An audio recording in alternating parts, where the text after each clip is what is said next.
Good morning, guys. I hope that you're feeling so much better after all the work that we've been doing this month. Today, we're doing a little clearing on the energy of unfinished business. And I know that you know what I'm talking about. That's you got something started and then you didn't complete it, and then the energy of it just kind of weighs on you and it lingers. And sometimes this is good because we need to actually complete the thing that we need to complete. And sometimes it is not good because we actually don't need to complete the thing we need that we think we need to complete. Okay. Sometimes we start things that never need to be finished, and that's okay. That's okay. And it's allowed. The problem is when the energy of that gets stuck in our space to basically torture us. And that doesn't serve anybody. It's not helping us get the job done. And all it does is just mess with our lives. And it's okay to let go of that. Let's go ahead and close our eyes.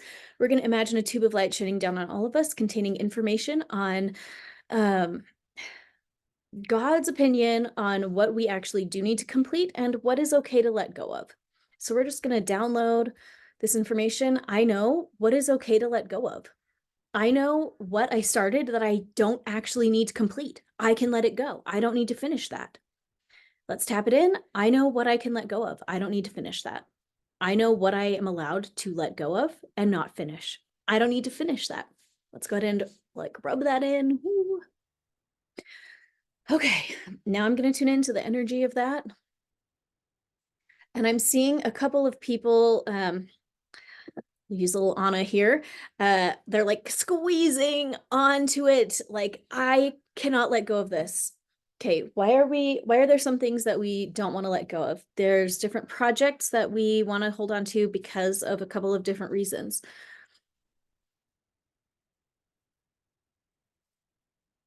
There's some pride. I got to prove myself. I got to finish this. I got to prove that I'm the kind of person that I said I was going to be when I started this.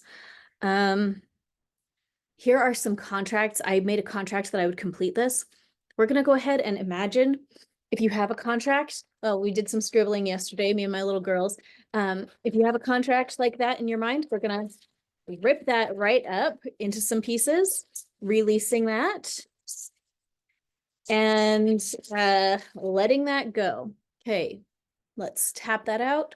I'm releasing the contracts that said I had to finish things that I actually didn't have to finish. I released myself from all of my old contracts and obligations for things that I actually don't need to finish according to God. Okay, let's tap that in. Let's tap in. I accept divine wisdom on what I do need to finish and what I don't need to finish. Okay, great. So let's go back to that white knuckled grip on the thing that we want to finish. Can we let go of it? I'm seeing a yes. Let's watch that uncurl and release that.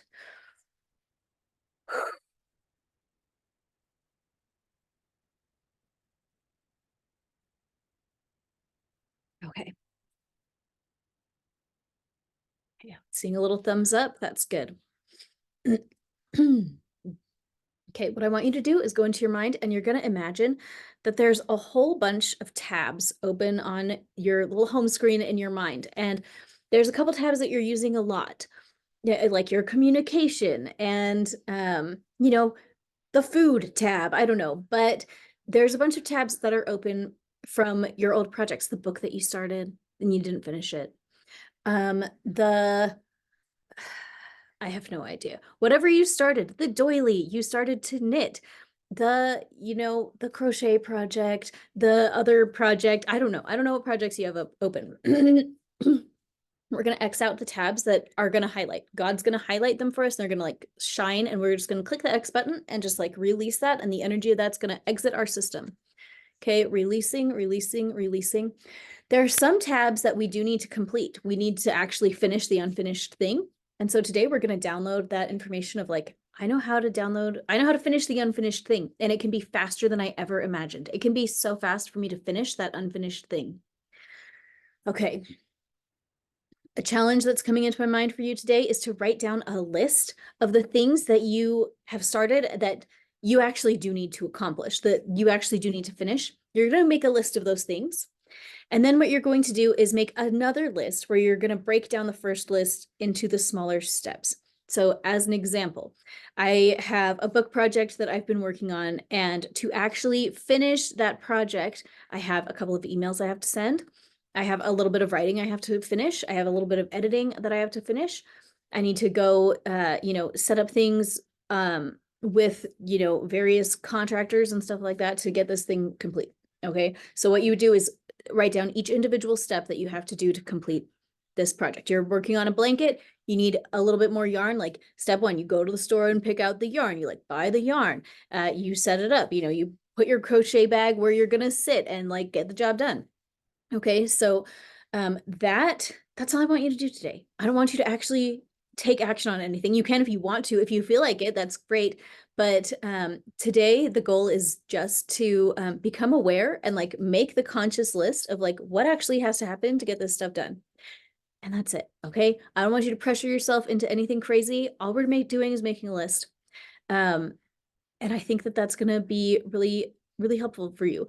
What I found for myself is that a lot of times just making the list and seeing the actual steps, it can feel so big and insurmountable to actually complete whatever project. And then as soon as I actually break it into the little steps, I'm like, oh, I can send an email. I can do that. I can write 100 words about this topic on my little manuscript. Like, oh, I can, click on the buttons in the back end of my Kindle publishing, whatever. Like, once we write it down, it makes it so much more doable. Then, if you don't know how to do something, then you actually know what you start Googling, right? You know what to go look up on YouTube instructions for. Once you have the list, then you can start taking action. But just make the list. Okay, releasing all that energy of unfinished projects. Breathe it out. It can be safe to let those go. Let them fly away. The ones that you actually do need to complete, it can be okay to take the steps forward to do them. I do have a session called Getting Things Done that I'm going to recommend at this time. Hopefully I will remember to put the link to that below. Making a little note to myself.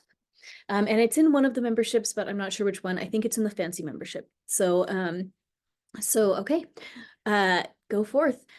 Let yourself be forgiven for the things that you didn't complete, that you didn't even need to complete in the first place. It's okay. We can let those things go.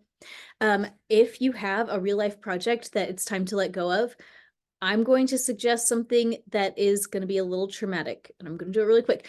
Guys, I'm going to invite you to consider actually throwing it away in the trash can and sending it to the landfill, the dump. This is so hard because we don't want to waste these materials that we spent time and money buying and like acquiring and storing, and we've had it in our house for years.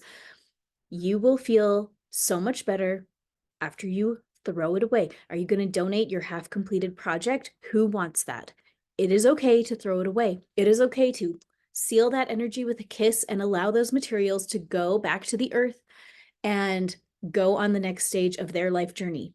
They have supported you and done everything that they needed to do in this life for you. And now it is safe to let them go. This has been really hard for me because I don't want to waste anything, but the reality is that I have bought projects that I have never completed. I'm talking like little cross-stitch crafts and like little stuff and even big stuff. I bought a calligraphy set and I used it a little bit, and I think I did actually donate that because I was like, maybe somebody would use a, calligraphy pen that has most of the ink in it. But let's be wise and like use our brains and like look at these different materials and realize if people would actually use them or not. You can post them on the Buy Nothing group for your area on Facebook. Go to Buy Nothing, Salt Lake City or wherever you are, and join the group and just list your craft supplies or whatever project that you thought you were going to be into and you're just not. Free up that space in your home, free up that space in your life to actually complete the other things. If you really want to complete this project and it's going to take you more than 5 years to complete it, or you guess that it would, I'm going to recommend letting it go and trusting that it will come back to you. I'm going to tell you a really quick story. Years ago, 7 years ago, when we moved here to Utah, where I'm from Maryland, we oh my gosh, we lived in a 2-bedroom house with our 3 and then 4 children, and it was a tight squeeze. And anyways, I found this perfect little bookshelf, and I still have it actually. And it was for picture books, and the bookshelf is only like this thick. So like you can't stick books in like that, but it had these shelves that are designed to put your picture books facing forward so you can see what all the picture books are. and I really wanted it. It was at the DI, the like Goodwill, you know. And I went and it was like $40 and I could not afford that. And I was so sad. But we only had like $40. So I didn't buy it and I came home and I was just so sad about it. And about 6 months later, I was just driving around the area and I like felt this like zing of the Holy Spirit saying like, go to the DI. You are going to find something that you need. And I did. And I'm not like a thrifter. I like don't go there usually. Like I go there occasionally, maybe once or twice a year if I need something specific that I think I might find there. But I went there and the same bookshelf was back. It was unmistakable. It was a set of two. There was a green one and a purple one, and they were back. And it was the exact same ones because I like remembered their little imperfections. And this time I actually could afford them. And I thought, oh my gosh, what a miracle that exactly what I wanted uh showed up here in the first place so that I could know that I wanted it and then be sad about it for 6 months. But then how amazing that when I let it go and just like came to terms with the fact that I would not have those bookshelves, the exact same bookshelves magically showed up in the exact same place for me. This can happen for you. You can have all the materials for this project that you want to do, and you know in your heart, you're not going to get to it this year. You're not going to get to it next year. You're not going to get to it probably the next year, and maybe it's time to let it go. Can you trust that the world is going to conspire in your favor to flow all of those materials back into your life exactly when you need them, when it's right for you? Can you believe that? Because it actually does happen. It happened to me. It can happen to you. I know that it can happen to you. It happens to people. It really does. It truly does. If you have this experience, I would love to hear about it in the comments or on Facebook at Intuitive Healing with Ali Doucette. This happens to people. So it's okay to let things go. Okay, I love you so much. I'm going to talk to you tomorrow. Okay, bye guys.